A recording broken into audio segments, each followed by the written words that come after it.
Shalom mes frères et sœurs. Aujourd'hui, nous allons aborder un autre sujet. Et nous allons parler de la présence de Dieu. La présence de Dieu change toutes choses. Il y en a qui peuvent dire, oh, la présence de Dieu, mais on ne voit pas Dieu. Oui, on ne voit pas Dieu. Sauf si il veut se révéler à une personne. On ne veut pas du Dieu est comme ça ou bien il est ceci. Dieu peut se révéler comme il veut. Dieu est dans toutes choses parce que c'est lui qui a créé toutes choses. Amen. Et la présence de Dieu, on peut le sentir. On peut le sentir vraiment physiquement, pas forcément spirituellement. On peut le ressentir de là où on est. Sentir qu'il est là. Comme tu peux sentir une autre personne, n'importe quelle personne dans la pièce avec toi. Tu sais que tu es là, mais l'autre est de ce côté. Ou bien tu es assis à la même table que quelqu'un. Tu peux sentir Dieu de cette façon-là aussi. Amen. Et sa présence est majestueuse. Sa présence est glorieuse. Sa présence change. Sa présence transforme. Et aujourd'hui, dans la parole de Dieu, on va parler certains cas. Il y a beaucoup de cas de la présence de Dieu. Mais c'est un cas que Dieu m'a mis à cœur. Aujourd'hui, nous allons en parler. Amen. Et aussi, je vais parler de mon histoire pour renforcer, je dirais, ce que je suis en train de vous prêcher. Amen. Parce que moi-même, j'ai vécu cela. Premièrement, la présence de Dieu apporte la transformation. La présence de Dieu apporte la transformation. Nous allons lire dans le livre de Luc, Luc 19, à partir de verset 8. Amen. Et nous allons lire pour savoir une histoire de quelqu'un qui a vécu la présence de Dieu et il a été immédiatement transformé. C'est l'histoire de Zachée. Zachée était un collecteur d'impôts. À l'époque, les collecteurs d'impôts, c'était des personnes qui travaillaient pour les Romains. C'était des Juifs qui étaient au service des Romains et qui prenaient l'impôt au niveau de la population. Et des fois, ils étaient très malhonnêtes. Ils pouvaient prendre des choses plus d'abord pour les Romains et pour eux-mêmes. Amen. Donc, Zachée faisait partie de ce groupe-là. Et l'année dernière, je pense que le Seigneur m'a ramené à prêcher Zachée d'une autre façon. Amen. Je pense que c'est le début de cette année. Je ne me souviens pas exactement. Mais cette fois-ci, on va prendre un autre angle de cette histoire de Zachée. Amen.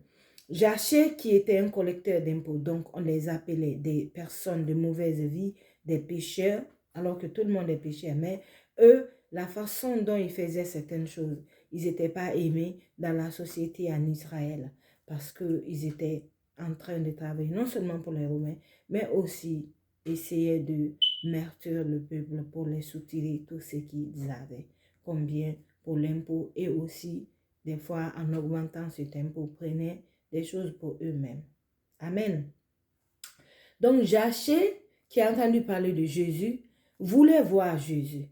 Amen. Son histoire, c'est ça. Il voulait voir Zachée, comme plutôt Jésus. Mais comme il n'était pas un homme de grande taille, alors il y avait un silicone, là où Jésus devait passer, il est monté sur ce silicone pour attendre quand Jésus passait et il allait le voir. Mais Dieu qui a dit, c'est si on le cherche, il se laisserait trouver. Amen. Si on cherche Dieu, il se laisse trouver. Alors, Zaché qui était en train de chercher qui est ce Jésus-là, Jésus passait, Jésus juste arrivé à son niveau, Jésus savait déjà. Amen. Parce qu'il est Dieu. Il a dit, Zaché, descends parce que c'est aujourd'hui. Aujourd'hui, je vais manger chez toi. Amen. Donc, Zaché a reçu Jésus, lui, et les pharisiens ont critiqué cela, que Jésus mangeait avec, il était avec les gens de mauvaise vie. Mais ce qu'ils oubliaient, c'était le salut de Zaché. Amen. Le salut de Zaché, ce jour-là, la présence de Jésus dans sa maison. Et sa présence a transformé Zaché. Amen. Et Zaché qui était un homme, comme je l'ai décrit tantôt, de mauvaise vie, visiblement, s'est immédiatement transformé et il était là en train de dire à Jésus, Jésus lui avait rien dit, il a juste dit je vais manger chez toi. Sa présence l'a transformé. Amen. Et Zaché a dit en Luc 19, verset 8, la parole de Dieu dit, mais Zaché, se tenant devant le Seigneur, lui dit, voici, Seigneur, je donne aux pauvres la moitié de mes biens. Et si j'ai fait tort si j'ai fait tort de quelque chose à quelqu'un, je lui rends le quadruple. Est-ce que vous pouvez imaginer ça? Il dit donne la moitié de ses biens aux pauvres. Mais s'il y a quelqu'un dans cette foule à qui lui a fait tort, il lui rembourse au quadruple, c'est-à-dire 4 fois de ce qu'il a pris. Alléluia. La présence de Dieu transforme les cœurs. Et Zaché, le salut est rentré dans sa maison. Et quand il a dit ça, Jésus lui dit dans le verset 9,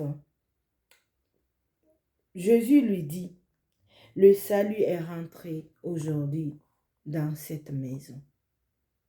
Parce que celui-ci est aussi un fils d'Abraham.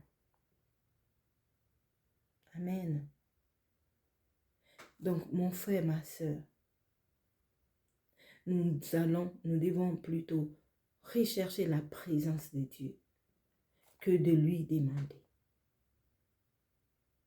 Parce que Dieu, tu ne peux pas le rencontrer, tu restes le même. Tu ne peux pas rencontrer Dieu et tu restes le même. Rencontrer Dieu n'est pas comme physiquement, forcément comme ça. Mais quand sa présence envahit là où tu es, ça apporte toujours quelque chose de glorieux. Parce qu'il est glorieux. Il ne vient pas comme ça, sans rien. C'est un roi. Amen. Sans qu'il n'a rien dit, Zaché, son cœur a été transformé et le salut est rentré dans sa maison. Amen. Deuxième chose, deuxième point, la présence de Dieu apporte de l'abondance. La présence de Dieu apporte de l'abondance. Que ce soit l'abondance financière, matérielle, alimentaire, sanitaire, quelle que soit, la présence de Dieu apporte l'abondance. Et dans ce passage, il y a plusieurs, la multiplication des pains. Amen. La multiplication des pains. Il faut savoir que dans cette situation de multiplication des pains, Matthieu l'a rapporté, Marc l'a rapporté, Luc aussi l'a dit et Jean aussi l'a dit. Amen. Donc, il y a eu deux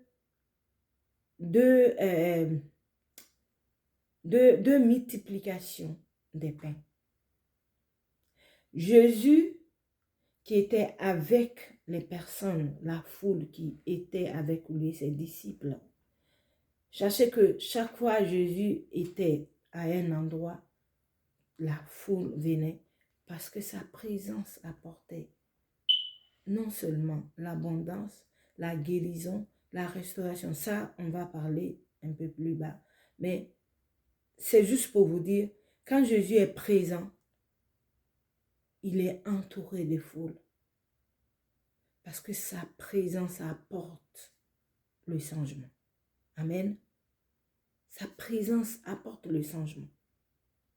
Et avec la première multiplication des pains, Jésus, la parole de Dieu dit, avait cette multiplication, cela a nourri 3000 personnes. 3000 personnes ont été nourries et il restait 12 paniers de pain et de poisson. Amen.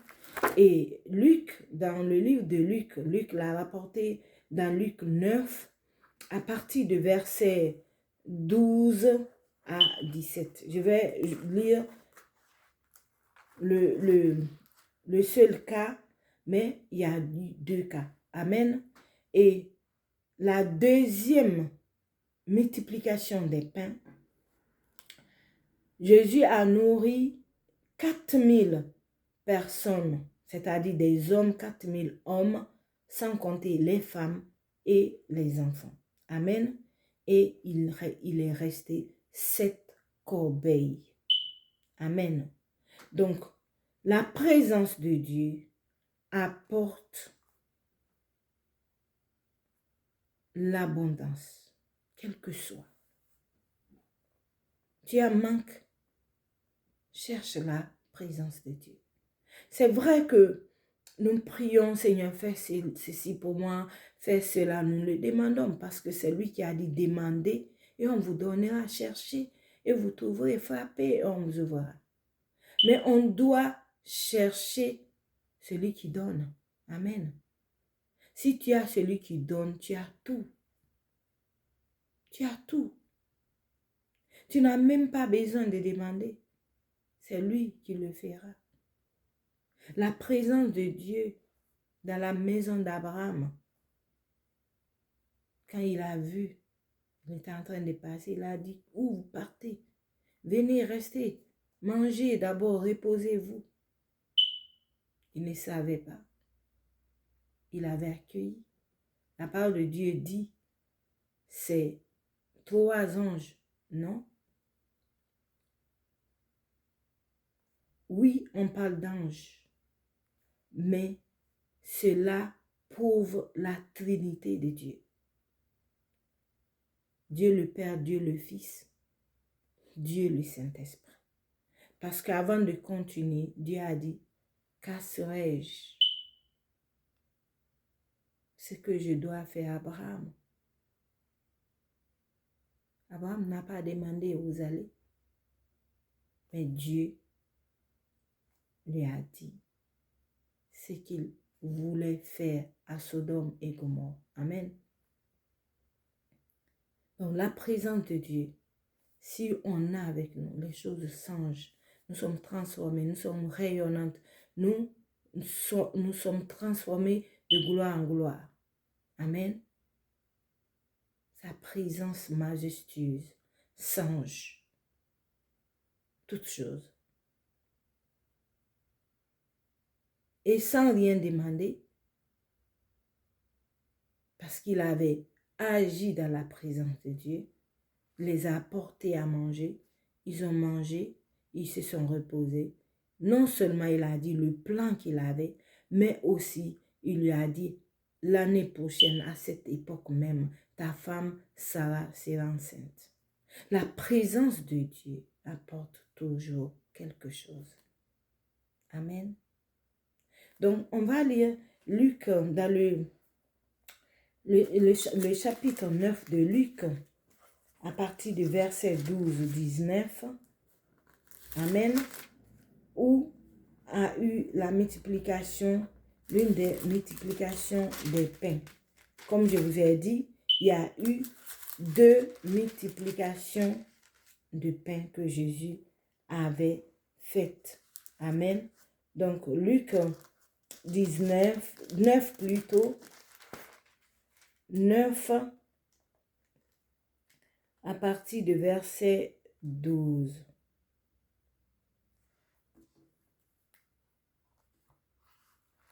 Luc 9 à partir de verset 12. La parole de Dieu dit, comme le jour commençait à baisser, les 12 s'approchèrent et lui dirent, renvoie la foule afin qu'elle aille dans les villages et dans les campagnes des environs pour se loger et pour trouver des vivres. Car nous sommes ici dans un lieu désert. Jésus leur dit, donnez-leur vous-même à manger. Mais ils répondirent, nous n'avons que 5 pains et 2 poissons, à moins que nous allions nous-mêmes acheter des vivres pour tout ce peuple. Or, il y avait environ 5000. Jésus dit à ses disciples, faites-les asseoir par rangée. Faites-les asseoir par rangée de 50. Amen. Ils furent ainsi, ils les furent tous asseoir. Jésus prit les 5 pains et les 2 poissons et levant les yeux vers le ciel, il les bénit, puis les rompit et les donna aux disciples afin qu'ils distribuèrent à la foule. Tous mangèrent et furent rassasiés, et l'on apportèrent 12 paniers pleins de morceaux qui restaient. Amen.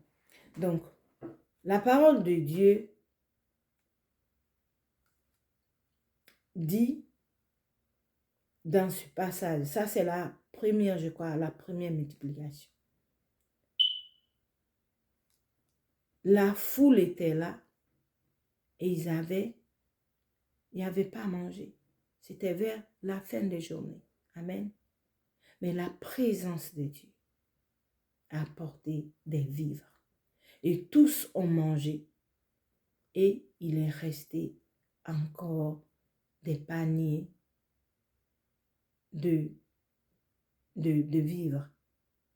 En gros, 12 paniers de pain et de poissons. Amen. Donc, la présence de Dieu apporte l'abondance.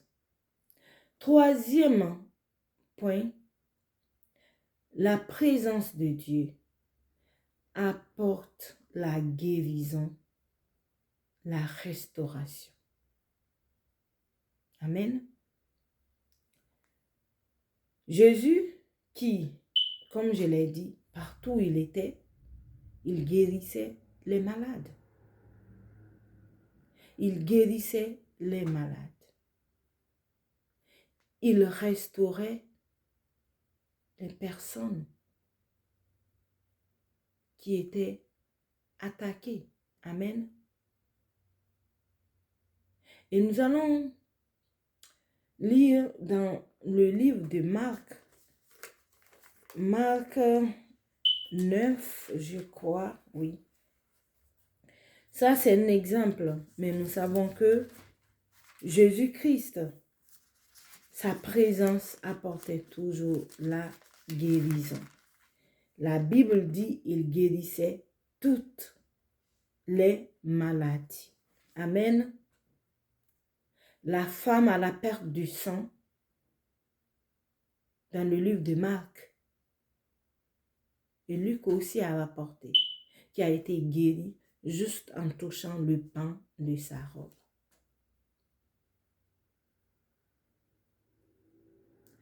La guérison de la fille de la femme syro-phénicienne, à qui Jésus a dit, il n'est pas bon de donner le pain des enfants aux chiens. Elle a répondu, oui, maître, mais les chiens aussi peuvent manger les miettes qui tombent de la table de leur maître. Amen. Et Jésus a vu que sa foi était grande. Elle a dit que cela soit fait selon ta foi. Et son enfant a été délivré des démons qui étaient en elle. Amen. Donc la présence de Dieu guérit, restaure. Jésus a guéri l'aveugle né, comment on appelle? Un aveugle né qui n'a jamais vu le jour avec ses deux yeux. Les disciples ont demandé que si cet homme avait péché, ou bien ses parents ont péché, si c'est à cause de cela, il a été aveugle. Jésus a dit non, ni l'un ni l'autre, mais c'est pour que la gloire de Dieu soit manifestée dans sa vie. Et Jésus a pris de la terre, il a craché dessus, il a fait la boue et il a mis ça sur les yeux de cet homme. Et il a dit, va laver tes yeux dans la piscine de Siloé. Et il a recouvert la vue. La présence de Dieu guérit. La présence de Dieu restaure. Nous allons voir une restauration d'un petit garçon qui était lunatique, possédé par un esprit sous-muet. Amen. Dans le livre de Marc. Amen. Nous allons lire dans le livre de Marc.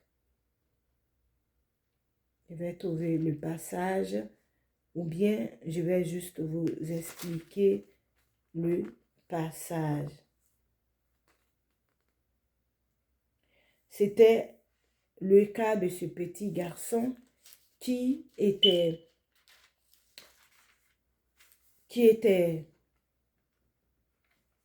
comment on appelle, dont le père plutôt avait dit à Jésus, voici mon enfant est malade. J'ai apporté. Amen. J'ai apporté à tes disciples.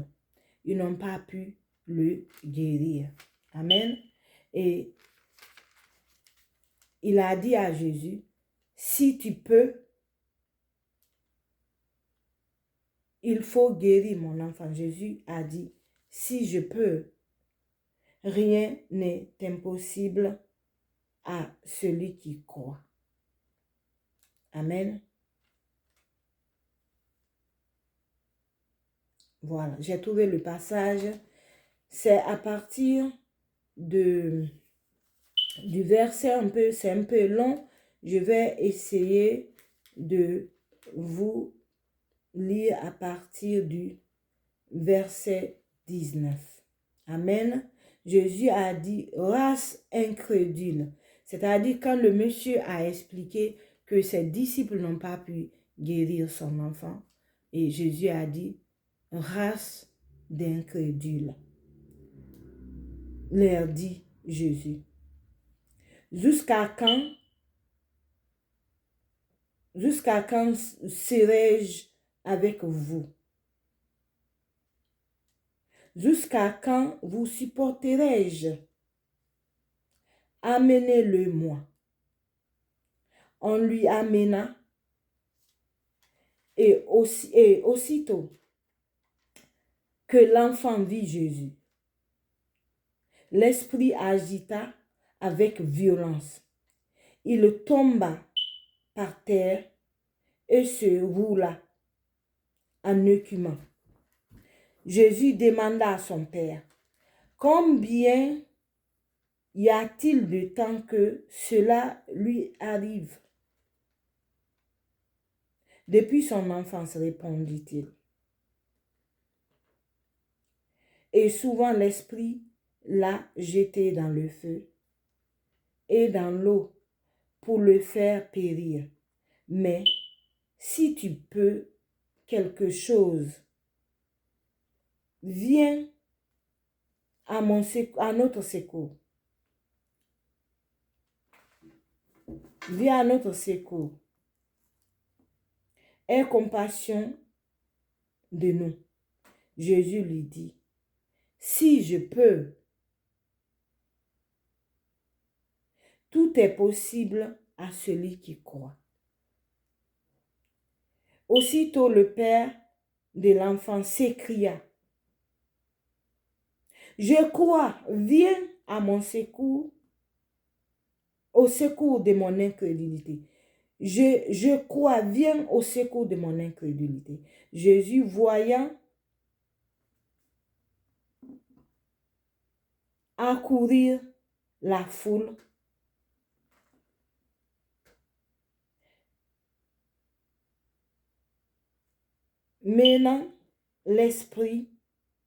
menaça plutôt l'esprit impur et lui dit, esprit sourd et muet, esprit plutôt muet et sourd, je te l'ordonne, sors de cet enfant et n'y entre plus. Et l'enfant et l'esprit sortit en poussant des cris et en agitant avec une grande violence. L'enfant devint comme mort. Amen. C'est cette histoire que je voulais vous lire. Il y a beaucoup de situations, comme je l'ai expliqué, dans la présence de Jésus où il a restauré des personnes qui sont possédées d'esprits impurs. Même le cas de Marie de Magdala. Amen. Donc, Jésus a restauré, guéri des personnes. Il y a beaucoup de cas dans la parole de Dieu. La parole de Dieu apporte la guérison, la transformation, la restauration. Il a restauré ce petit garçon. Il a restauré la fille de la femme syro-phénicienne. Il a guéri toutes sortes de maladies. Amen. Et il le fait encore aujourd'hui. Jésus peut te restaurer. Jésus peut te guérir. Jésus peut te transformer si tu crois en lui. Amen.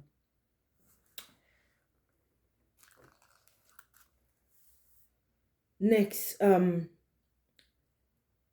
La transformation, plutôt la présence de Dieu apporte la vie. La présence de Dieu apporte la vie. Amen. Il est important de le mentionner. La présence de Dieu apporte la vie. Nous allons partir dans un autre livre pour parler d'une autre situation qui s'est passée dans la présence de Jésus. Et je vais vous raconter deux autres passages où la présence de Dieu a apporté, la présence de Jésus a apporté la vie. Amen. Donc, nous allons lire dans Jean 11 à partir du verset 25.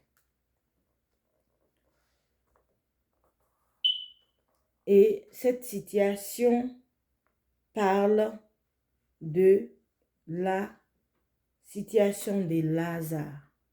Tout le monde connaît l'histoire de Lazare. Lazare était un ami proche de Jésus parce que ses deux sœurs Marthe et Marie étaient très proches de Jésus. Jésus venait dans leur maison, il mangeait là, il prêchait la parole de Dieu C'est là même, il a parlé à Marthe, Marthe, tu t'agites beaucoup pour peu. Marie a choisi la bonne part parce que Marie est restée à ses pieds pour l'écouter. Amen. Écouter la parole de Dieu donne la vie. Amen. La parole de Dieu donne la vie. Et Jésus, sa parole était vie et esprit. Et donc, ce n'est pas... il disait, ce n'est pas nécessaire, Marthe, que toi tu me donnes à manger. Viens écouter ce que je te donne, ça te donne plutôt la vie. Amen.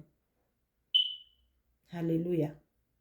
Donc la présence de Dieu apporte la vie. Et ce Lazare, le frère de ces deux sœurs-là, Lazare qui était mort depuis 4 jours. Amen. Et Jésus était venu et il a demandé où se trouvait Lazare. Déjà Marthe qui était venue en premier pour dire, Seigneur, si tu étais là, mon autre frère n'allait pas mourir. Et Marie aussi était venue, a dit la même chose. Mais Jésus les a dit dans le verset 25, Jean 11, 25, je suis la résurrection. Amen. Jésus lui dit, je suis la résurrection et la vie. Celui qui croit en moi vivra quand même il sera mort. Jésus est en train de dire, même si quelqu'un est mort physiquement, on voyait ses morts, cette personne, s'il croit en moi, vivra. C'est ça notre, d'ailleurs, espérance, nous les chrétiens, qui croient en Jésus-Christ. Nous savons que oui, ce corps mortel peut mourir, mais nous n'allons pas mourir la seconde mort, c'est-à-dire aller en enfer. C'est ça la promesse de Jésus. Oui, tu vas mourir physiquement avec ce corps mortel, mais tu vivras, si tu crois moi, tu vivras encore pour l'éternité dans le paradis, dans le paradis avec lui. Amen. Mais dans le cas de Lazare, Jésus n'était pas en train de dire qu'il va vivre au paradis. Jésus est en train de dire qu'il va le ressusciter maintenant, à l'instant. Et Marthe, qui ne comprenait pas ce que Jésus est en train de lui dire, Marthe a dit, oui Seigneur, je sais qu'il va ressusciter au dernier jour. Amen. Et même quand Jésus a dit, je suis la résurrection, elle était en train de dire, oui, elle croit que Jésus est le Fils de Dieu. Amen. Mais Jésus est en train de dire, écoute Marthe, si tu crois maintenant, je vais ressusciter ton frère. Amen. Il avait besoin qu'elle ait la foi. Amen. Parce que Jésus, lui, savait que ce qu'il est venu faire, c'était pour faire éclater la gloire de Dieu au milieu de ces Juifs qui pensaient de lui, comme ils avaient dit dans certains passages, il possède avec Belzébul, le prince du diable. Amen. Donc, la présence de Dieu apporte la vie. Ça, nous connaissons quand Jésus a demandé où vous l'avez mis. Marthe a continué à dire, Seigneur, il sent déjà parce qu'il était là-bas depuis 4 jours. Mais Jésus l'a ressuscité. Amen. Et Jésus a ressuscité la fille des Jaïrus, qui était aussi un juif qui était dans le synagogue. Sa fille était malade. Elle était mourante. Sa fille de 12 ans. Il a couru pour aller vers Jésus et il a dit, viens, il faut guérir ma fille. Et après, il y a des gens qui sont venus derrière lui pour dire, il ne faut pas embêter le maître. Ta fille est déjà morte. C'est fini. Mais Jésus a dit, quoi? Non, ta fille n'est pas morte, elle est en train de dormir. Et Jésus est allé, il l'a ressuscité. Amen. Il y a aussi ce fils de cette veuve. C'était son seul et unique fils qui était déjà dans le cercueil. On l'amenait pour aller l'enterrer. Mais quand ils ont croisé Jésus, Jésus l'a ressuscité. La parole de Dieu ne dit pas que sa mère a demandé à Jésus de faire quoi que ce soit. Lui-même, il a eu compassion et il a ressuscité. Jésus voulait nous montrer dans tous ces passages que lui, il est la vie. Lui-même apporte la vie. Dans le ministère de Jésus, il n'y a aucun passage. Je ne dis pas que les gens ne mouraient pas en Israël, mais partout, lui, il a foulé le pied, où il était présent plutôt, j'allais dire. Présent à l'instant, il n'y a eu aucun enterrement. Il ressuscitait toute personne. Quand on dit cette personne est morte, il a ressuscité. Amen. Donc, ces trois passages nous montrent que Jésus est la vie. Il apporte la résurrection. Sa présence donne la vie en nous. Amen. Nous qui croyons en lui, sa présence qui est en nous par son Esprit Saint nous donne la vie jusqu'à l'éternité. Car il a dit que celui qui croit en moi, il donne, celui qui demande, il donnera de l'eau vive et cette eau vive coulera en son sein jusqu'à l'éternité. C'est la vie qu'il parlait. Quand tu crois en lui, la vie de Dieu coule en lui, en toi plutôt, jusqu'à l'éternité. Tu ne vas pas mourir. Et Jésus l'a dit dans plusieurs formes. Il a dit aussi, je suis le cep, vous êtes les serments. Amen. Que toute branche qui demeure en lui porte des fruits. Porter des fruits, c'est la vie. Porter des fruits, c'est l'abondance. Quand tu vis, tu as de l'abondance. L'abondance n'est pas forcément le matériel financier. Tu peux ne pas avoir quelque chose de grand, mais tu vis la vie de Dieu. Tu es heureux, tu es béni. Amen.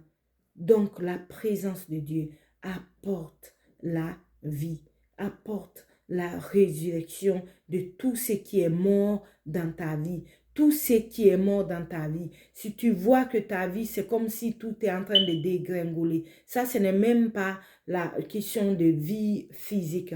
Mais tu vois autour de toi, tes situations, c'est comme si tout est mort. C'est Dieu qui donne la vie aux ossements déchaissés. Sa présence donne la vie. La présence de Jésus apporte la vie. Amen. Nous devons rechercher la présence de Dieu dans notre vie. Oui, Dieu peut le faire par son plein gré et se présenter à toi. Il l'a fait avec ce démoniaque de Gadara. Lui-même, il a pris la barque, il a dit, allons de l'autre côté. Et il est allé le restaurer. Amen. Jésus l'a guéri, l'a restauré. Les gens qui le connaissaient, la parole de Dieu dit, l'ont trouvé assis dans son bon sens. Parce que la présence de Dieu transforme. Nous devons rechercher sa présence que de lui demander. Amen.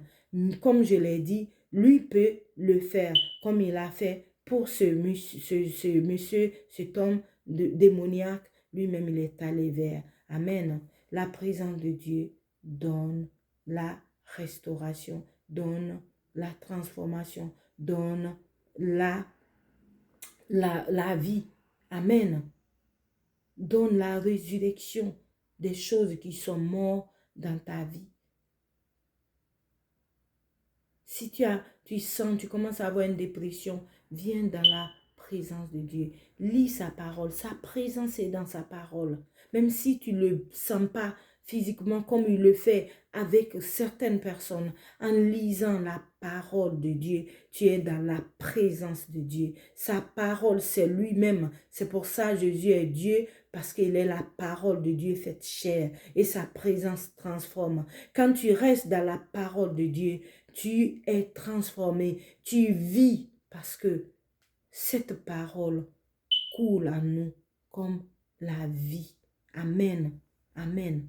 Et mon frère, ma soeur, il faut le croire.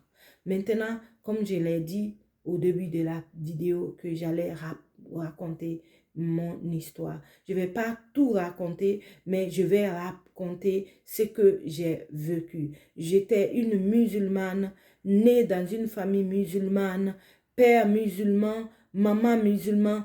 Tout le monde dans ma famille était des musulmans. Il y avait même la règle, si une fille doit épouser un chrétien, cet homme doit se convertir. Comme j'avais une cousine elle est morte aujourd'hui, mais elle s'est mariée à un monsieur qui était chrétien, mais lui, il était devenu musulman pour qu'il puisse pour qu'il puisse l'épouser. Amen. Moi, mon histoire a commencé même pendant mon mariage.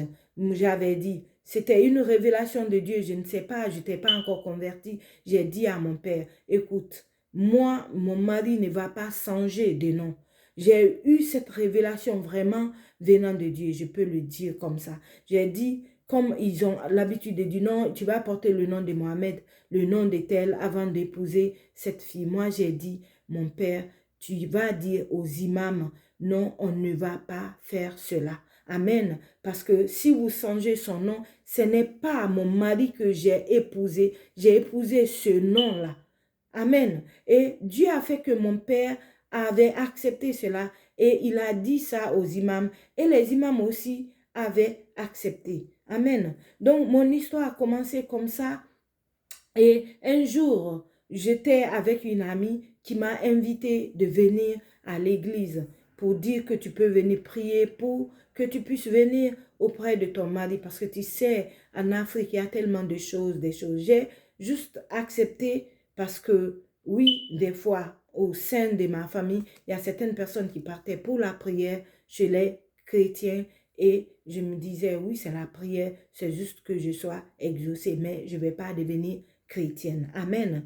Mais un jour, le Seigneur m'est apparu dans cette petite église qui existe aujourd'hui et Dieu, sa présence, la présence m'a transformée. Parmi tous les enfants de ma mère, c'est moi qui respectais les 5 prières de l'islam. Ma mère le savait, elle est morte aujourd'hui et je bénis Dieu, elle est partie, elle connaissait le Seigneur. Elle a remarqué que je ne priais plus. Moi, je pouvais jeûner les 30 jours, même si, par exemple, les 30 jours de Ramadan, les jours que je mange, je le remplaçais. Je priais tous les jours, les 7 prières régulièrement. J'étais focus dans ça, vraiment.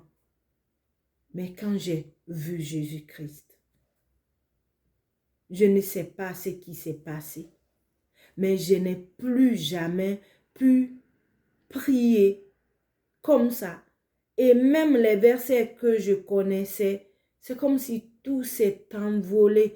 Je ne peux même plus aujourd'hui me rappeler, même à l'époque, me rappeler, je ne peux plus dire ces versets. Je les ai oubliés. Tout a quitté à moi, comme si quelque chose est venu le gommer, l'effacer complètement à moi. Et ma mère qui a remarqué ça, elle me dit, mais Mariam, tu ne pries plus. J'ai dit oui, j'ai rencontré Jésus. Et tout le monde, et je peux vous dire, j'ai été persécutée. J'ai été par ma propre famille. Ils riaient sur moi, ils me donnaient des noms, Marie, Jacqueline, des choses comme ça. Même mes propres frères. Jusqu'à ce que j'ai décidé de quitter la maison pour aller vivre ailleurs. Dieu n'a pas voulu cela. Et il m'a dit de rester. C'est là-bas même qu'il allait m'élever. Amen. Par la bouche de mon pasteur, il ne savait même pas ce que j'étais en train de vivre. La présence de Dieu transformée de musulmane à une chrétienne. Et aujourd'hui, je prêche la parole de Dieu. Je suis le témoin vivant. Il y a beaucoup de choses qui s'est passées dans ma vie. Amen. Que si un jour le Seigneur me met à cœur, ça va prendre probablement 1 heure de temps pour parler tout ce que le Seigneur a fait dans ma vie depuis que je me suis convertie jusqu'à aujourd'hui. Ma conversion a été parce que lui, sa présence, comme il a fait pour ce fou de Gadara, venu vers cet homme. Le Seigneur est venu vers moi et il m'a transformée. Je suis devenue chrétienne sans dire oui, j'accepte le Seigneur aujourd'hui. C'est comme ça que ça s'est passé. Amen. Et mon frère, ma soeur, il faut le croire. Sa présence transforme, sa présence change. Et ça restaure toutes choses dans ta vie. Et aujourd'hui, C'est ce que j'avais à vous partager, mes frères et sœurs. Recherchons la présence de Dieu. Recherchons sa présence. Même si tu es un enfant de Dieu, il ne faut pas juste prier 5 minutes. Le temps n'est pas qui est le problème, mais c'est sa présence. Tu peux venir prier 5 minutes, tu sens tu as la présence de Dieu. Mais tant que tu n'as pas sa présence, ne dis pas Amen. Cherche-le, parce qu'il a dit, quand on le cherche, il se laisserait trouver. Il se laisserait trouver. Et Dieu ne se cache pas complètement. Dieu est comme un père. Quand il dit, on va faire le jeu de cache-cache, il ne va pas se mettre là où tu ne vas pas le trouver. Amen. Prions. Merci Seigneur pour cette parole. Merci parce que tu es en train de nous dire qu'on doit te chercher. Pas te demander, mais chercher ta présence. Qui nous change, qui nous transforme, qui nous restaure, qui nous guérit, qui nous donne la vie. Ô Seigneur, donne-nous la grâce de te chercher. Pas de chercher ta main, mais de chercher ta personne qui change, qui transforme. Merci Seigneur pour ta présence. Merci parce qu'elle est majestueuse. Merci parce qu'elle est glorieuse. Merci de toucher le cœur d'un frère, d'une sœur, afin qu'il se dise aujourd'hui, je vais chercher la présence. Pas lui demander, mais lui-même, sa présence, afin que ma vie soit changée. Merci mon Dieu, mon roi. Au nom de Jésus-Christ. Amen. Pour mon frère, ma soeur, toi qui ne connais pas le Seigneur, ta vie peut être restaurée, transformée, changée, comme moi, comme ce fou de Gadara. Peut-être il y a une dépression dans ta vie, peut-être il y a un problème et tu es parti par-ci, par-là. Tu ne trouves pas de solution. Jésus est la solution. Si c'est une maladie, il guérit.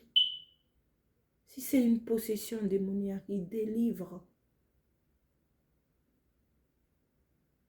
Si ce sont des comportements que tu as, tu luttes avec ça, tu n'y arrives pas par toi-même, Jésus peut te transformer. Il peut te restaurer. Il peut te donner la vie. S'il y a des choses autour de toi, tu sens que c'est comme si tout est mort autour de toi, Jésus peut donner la vie, sa vie, en toutes choses, en toi et autour de toi. Et aujourd'hui, accepte le Seigneur aujourd'hui comme ton Seigneur sauveur personnel. Si tu as entendu cette parole, n'en déçois pas ton cœur. Accepte-le parce qu'il est en train de t'appeler. Répète ça avec moi. Seigneur Jésus, j'ai entendu ta parole. Je veux vivre par toi, avoir cette vie en abondance en moi.